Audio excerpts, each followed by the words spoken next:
Live now, I'm Austin Westfall. It's now been 24 hours since the release of thousands of pages of previously unseen files related to the JFK assassination. The files are available on the National Archives website. Press Secretary Caroline Leavitt being asked about it earlier today at the White House. President Trump also promised maximum transparency and a commitment to rebuild the trust of the American people and our intelligence community. Part of that promise was to fully release previously classified records related to the assassination of former President John F. Kennedy, and he made that happen yesterday. This historic release consisted of approximately 80,000 pages of previously classified records that are now published. The records are available to access either online at archives.gov/JFK or in person, accessible to the American people at the National Archives in College Park, Maryland. Records that are currently only available for in-person viewing are being digitized and will be uploaded in the coming days.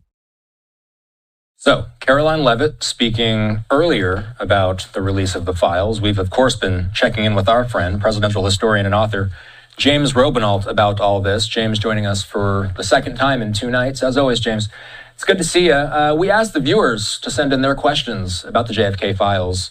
Mark sent us this question. He asks, who is ultimately responsible for JFK's death? Who gave the order? Of course, the official narrative is that Lee Harvey Oswald was the lone person responsible, James. But from what we've learned from these documents so far, is there any possibility that the answer to this question could change? The answer is yes. I think what we're seeing more and more from these documents as they're coming out, and some of these came out over the last decade too, so we're adding to incrementally the information that we know. But what we're seeing is that the CIA knew that Oswald was involved in pro-Castro stuff in New Orleans, and they knew that he also went to Mexico City to try to get to Cuba. And on top of that, they knew that a group of exiles from Cuba who were in Miami who wanted to overthrow Castro were using Oswald, setting him up. They wanted to use him and manipulate him for their own PR purposes to show a guy who they could say was a Russian defector, a former Marine, and somebody who supported Castro. And they wanted to set him up for those purposes.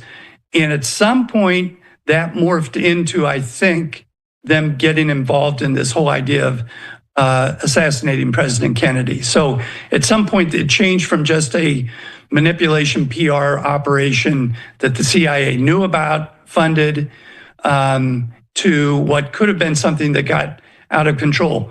So I think the Cuban exiles more and more are being shown to be the likely people who were involved in the assassination for lots of reasons, and the CIA had funded them. I think it has a lot to do with why these documents have not seen the light of day until now, because either they knew about it and ignored it, or they were complicit. It's been about 24 hours since you and I had our first discussion, since the documents were released. There's, of course, so many to comb through, and there's more to learn day by day. You will be having a piece coming out in Vanity Fair where you talk about some of your big takeaways so far about what you read.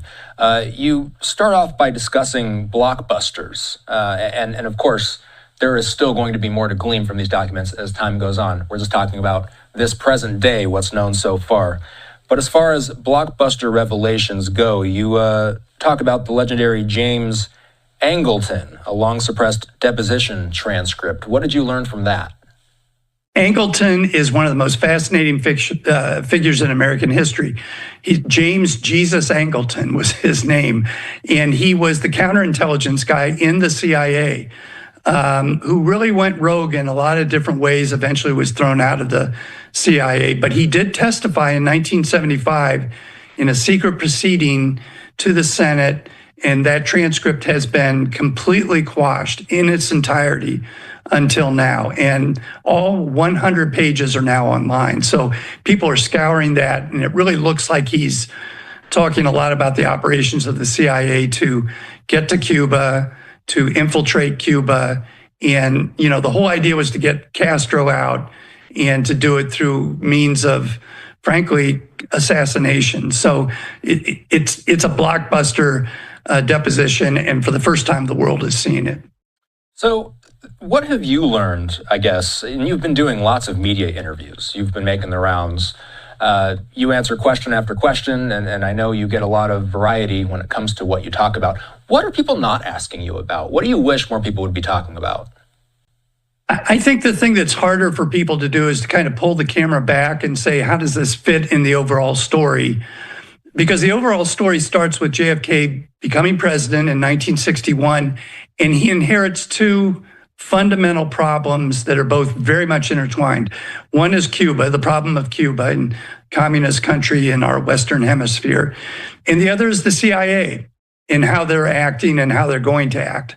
And almost immediately in his presidency, those two things come into focus. Eisenhower had planned the Bay of Pigs invasion to try to get rid of Castro. Kennedy inherited that. He asked the CIA, can we do this? Is it going to be successful? They assured him that it would be. And sure enough, when the invasion happened, it failed miserably.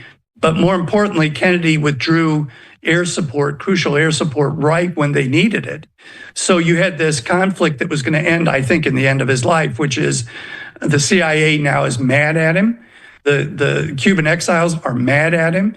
And in turn, he's disgusted with the CIA. And so he goes to them and says, you guys got to get your act together. And he actually has one of his aides, Arthur Schlesinger Jr., write a memo about, reorganizing the CIA.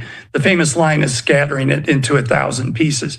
So we've got this huge conflict that arises, and that will end up going from the Bay of Pigs to Operation Mongoose. Let's do this by covert assassination, working with mafia figures out of Chicago, really unbelievable, to the Cuban Missile Crisis, which is sparked by Fidel Castro believing he's going to be invaded by the United States, rightly so, and asking the Russians to put nuclear weapons on the island to protect him. And then we're at, this point where the world almost blows itself up in the Cuban Missile Crisis. And then that is then followed by JFK saying, we got to cool things. We got to stop all this agitation. We're doing nothing but risking civilization itself. And for the second time, the Cubans get mad at him for withdrawing the support. And they kind of turn on the CIA and Kennedy, and then they start interacting with Lee Harvey Oswald in New Orleans in the summer of 1963. So it's that bigger picture that I think people need to look at where this all fits. And once you do that, it's pretty clear to see what's going on, what the CIA's role was, and what these exiled Cuban Americans, what their role was. Can you put into perspective just how much information was dropped yesterday? Are you surprised with just how much they actually put out there for us all to see? I am. I mean, it's a lot of pages, and I'm kind of surprised by all the people who are acting like, oh, there's nothing in there. How could you possibly know that?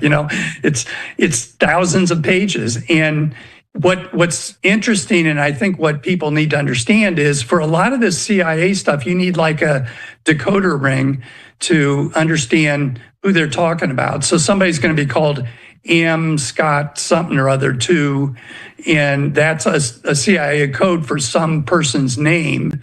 Fortunately, the Mary Farrell Group has a cryptogram page that tells you who all those people are, but you have to really go through and match that all up to go through it. It's kind of great for people who like to solve puzzles, but it shows just how much effort's going to be needed to get through all this stuff, then to put it together, and then to see how it fits with the other puzzle pieces. What questions do you have at this point? What puzzle pieces are still out there that you're trying to piece together? To me, the most fascinating part of all of this is Oswald going to Mexico City. Now, he goes to New Orleans, he leaflets for Fair Play for Cuba in the summer of '63. That gets put on film and radio, so they're setting him up. But then he goes to Mexico City, and he wants to get to Cuba. He wants to help with the revolution. He wants his wife to go back to Russia. their relationship was terrible, and she kind of wants to go back to Russia. So he kind of says, you go back to Russia, I'll go to Cuba, and then I'll join you in Russia. I'm not sure how much that was going to happen, but I'm really fascinated by that trip because he goes to the Cuban consulate, then he goes to the Russian embassy, and while he's at the Russian embassy, he interacts with a guy named Konstantin, who we now know was a KGB operative involved in worldwide assassinations. So those interactions were photographed, and those interactions, there was also phone interceptions. I'd like to know a lot more about that. I don't think we have that whole story yet, and it's been very confusing. There's more out in these documents, but that is really a fascinating piece that I think will tell us a lot. Before we go, I'll ask you a similar question I asked you yesterday. What is to come, firstly? And then secondly, what more could still be to come from this current batch of documents? Like you said, there's so much out there. Is it possible that as time goes on, there will still be more to learn? Maybe perhaps some of the explosive bombshell type of stuff that could still come from this current batch that's still being sifted through? Yeah, for sure. I mean, I think a lot of people need to sit down and say, all right, this says this person talked to this person. Let's look more into what we know about that. But just as importantly, there's still documents to come. I think the press secretary talked about some of the documents that are in hard copy that need to be digitized still. So we've got about 60,000 that have been digitized. There's another 20,000 out there that we're going to have to see. And I don't think any of that includes the 2,400 documents, which could be thousands of pages from the FBI. So I think there's a ton left to come and a lot more to fill in. But this was certainly a good start, and certainly starts to get everybody all revved up about going back and digging in, especially the good scholars. Right. And and let's put one more fine point on that too. You mentioned good sources of information. How do you traverse? And again, I'm asking you something I asked you yesterday, but I think it's important with these types of stories. How do you traverse these conspiracy waters, if you will? How do you find credible information when there's so much information out there on social media?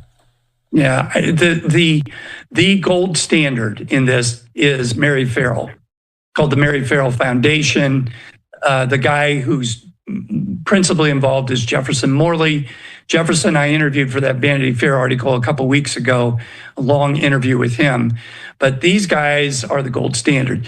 And not only, by the way, for JFK assassination, but RFK and MLK, and of all things, Watergate. They have, so for example, I'm a Watergate scholar first and foremost, and I use this because if I wanted to see what John Dean testified on June 27, 1973, I went to their website and there was the transcript.